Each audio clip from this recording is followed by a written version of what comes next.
नमस्ते भारत। आप सभी लोगों को दशहरे की हार्दिक शुभकामनाएं। और चलिए अब बात करते हैं ऑथर रोड जेल के कैदी नंबर N956 की। कैदी नंबर N956 जिसको लेकर के कुछ लोगों ने, कुछ तथाकथित लोगों ने हो हल्ला मचाने का कार्यक्रम आरंभ करके रखा हुआ है।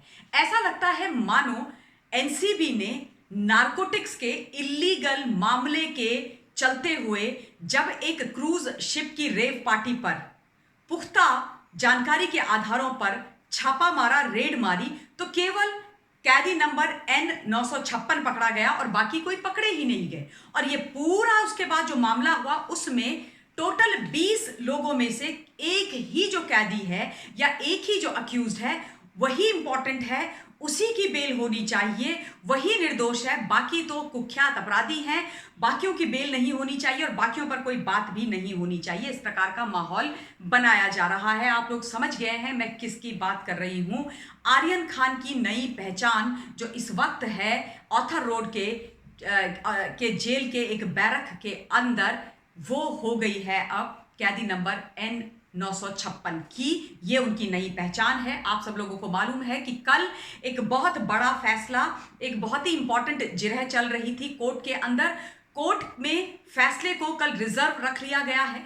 कोर्ट में जो पूरी जिरह चल रही थी वो कंप्लीट नहीं हो पाई थी समय की कमी के कारण, और इसीलिए फैसले को और आगे की कार्यवाही को 20 तारीख के लिए मुलतवी कर दिया गया है। अब काफी लोगों को इस बात पर भी बहुत परेशानी है। बहुत सारे लोगों को लग रहा है कि बेचारे आर्यन खान जो 23 साल का बच्चा है, जो निर्दोष है, जिसने कोई गलती नहीं करी, जिसको प्लांट कर दिया गया था, घर से पकड़ करके जबरदस्ती किडनैप करके ले जा करके ये क्रूज के अंदर प्लांट कर दिया, बिठा दिया, उसके साथ नाइंसाफी हो रही है। और नाइंसाफी इसलिए हो रही है क्योंकि शाहरुख खान एक माइनॉरिटी यानी कि मुस्लिम सुपरस्टार है। ये तमाम बातें हो रही हैं। इन बातों के बारे में मैंने आप लोगों से बात करी थी और उन लोगों से मैं कुछ ये एक बात स्पष्ट कर देना चाहती हूं कि इस देश में सुपरस्टार शाहरुख खान को हर किसी ने बनाया है, हर जाति, वर्ग और धर्म विशेष के लोगों ने बनाया है। उनके जितने भी सोशल अकाउंट्स हैं उनको जाकर के चेक कीजिए और देखिए कि किस किस जाति, धर्म और वर्ग विशेष के लोग मिलियंस की तादाद में उनको फॉलो करते हैं। और एक चीज और सच्चाई ढूंढ लीजिए कि क्या शाहरुख खान की जो पिक्चर्स आज तक बनी हैं उनमें सिर्फ इनकी को एक्टर्स जो होती थी वो भी केवल माइनॉरिटीज से, मुस्लिम समुदाय से थी। उनके डायरेक्टर, उनके प्रोड्यूसर, उनके साथ बाकी जो काम करने वाले थे, उनके जो सारे कोरियोग्राफर होते थे, क्या वो सारे के सारे सिर्फ मुस्लिम होते थे? ऐसा तो कदापि नहीं है, बिल्कुल भी नहीं है। तो फिर ये जो घटिया सोच पेडल की जा रही है, इस पर आत्म मंथन और आत्मचिंतन करने की जरूरत हम जैसे लोगों को है, ताकि हम ऐसे झूठे, घटिया और 2 रुपए वाले नैरेटिव्स को तोड़ सके। अब इसके अलावा मैं बात करना चाहूंगी एक इंपॉर्टेंट चीज जो इस वक्त हुई है ऑथर रोड की जेल में। 4,500 का एक मनी ऑर्डर आर्यन खान के लिए शाहरुख खान ने भेजा है ताकि वो वहां की कैंटीन से अपने लिए खाने पीने का सामान खरीद सकें। जेल के जो नियम है, कायदे हैं, कानून है, उनके हिसाब से 4500 का एक मनी ऑर्डर केवल रिसीव किया जा सकता है। वो ऑलरेडी रिसीव हो गया है आर्यन खान के लिए जेल अथॉरिटीज के द्वारा। आर्यन खान को अब सामान्य बैरक में शिफ्ट कर दिया है जिसमें हर प्रकार के कैदी होते हैं। वहां पर न कोई एसी होता है, न बड़े बड़े गद्दे बढ़िया होते हैं, न कोई फैसिलिटी होती है। अभी तक क्वारंटीन करके या क्वारंटीन सेंटर में रखा गया था आर्यन को, तो he was sharing that room और बैरक, वट एवर यू से, जो भी उसको आप बोले, वो अरबाज खान के साथ, यानी कि अपने दूसरे नशेड़ी मित्र के साथ। अब कई लोगों ने यह प्रश्न उठा के रखा हुआ है कि आर्यन खान को तो बेल ही नहीं मिल रही है। अब मैं ये बात यहां पर साफ कर देना चाहती हूं कि देखिए, बेल डिनाई अभी हुई कहां है। टेक्निकल और फंडामेंटल क्वेश्चन तो ये है कि बेल डिनाई कहां पर हो गई भाई। बेल पर अभी सुनवाई, अभी जिरह तो चल रही है। अब ये जो तथाकथित सो कॉल्ड लोग हैं उस गैंग के, जो my name is Khan but I am not a dash dash dash को प्रमोट कर रहे हैं इस वक्त, और बाकी के तमाशे कर रहे हैं, बाकी की अनाप शनाप बातें कर रहे हैं, जिन्होंने एक ड्रग्स, एक नारकोटिक्स की रेड को और उन वहां पर पकड़े गए लोगों को न जाने क्या क्या घोषित कर दिया है। उनको यह समझना चाहिए कि अभी तो बेल पर फैसला ही नहीं आया है। जब फैसला ही नहीं आया तो फिर बेल डिनाई कहां से हो गई, कहां से बेल डिनाई हो गई? और सबसे बड़ी और अहम बात, सतीश मान शिंदे जो पहले वकील थे आर्यन खान के, अमित देसाई से पहले, भाई किला कोर्ट में जाने का फैसला उनका था, या फिर ये भी देश की जनता ने या बाकी किसी व्यक्ति ने? और जैसे ये लोग कह रहे हैं कि भाई पता नहीं कहां कहां से, दिल्ली से और कहां कहां से someone is calling the shots, वहां से ये आया था कि किला कोर्ट में जाइए, क्योंकि किला कोर्ट में इस विषय को लेकर के किसी भी प्रकार का फैसला देने का अधिकार ही नहीं था। तो इतने बड़े नामी गिरामी करोड़ों रुपए लेने वाले वकील को क्या ये नहीं पता था कि किला कोर्ट से आर्यन खान की जमानत नहीं होगी? इसीलिए उनको रिप्लेस किया गया। दूसरी बात, जब दूसरे वक्त जिरह हुई, दूसरी तारीख जब मिली, उस पर जब जिरह हुई, तो अमित देसाई रिप्रेजेंट कर रहे थे, उनको मान शिंदे को बाहर का रास्ता दिखा दिया था।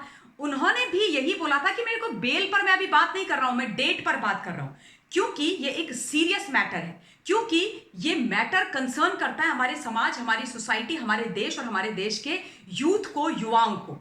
तो इस पर प्रॉपर टाइप दोनों पक्षों से जिरह और बहस होना नितांत आवश्यक है, इससे पहले कि किसी को भी किसी भी प्रकार की बेल दी जाए। बेल आपका, हर किसी व्यक्ति का हक है, बेल मिलनी चाहिए, यह हमारे देश में पूर्णतया माना जाता है। जेल नहीं हो, बेल आपका हक है, यह माना जाता है और यह होना भी चाहिए, किंतु जिरह भी तो पूरी होनी चाहिए। दोनों पक्षों को कोई भी जो जज हैं वो सुनेंगे, अमित देसाई की बात भी सुनेंगे और एएसजी की भी बात सुनेंगे, जो एनसीबी को रिप्रेजेंट कर रहे हैं। और ये जो विषय है, ये जो ड्रग वाला जो मामला इस वक्त निकल करके आया, ये बहुत सीरियस मैटर है। This has to be understood in totality.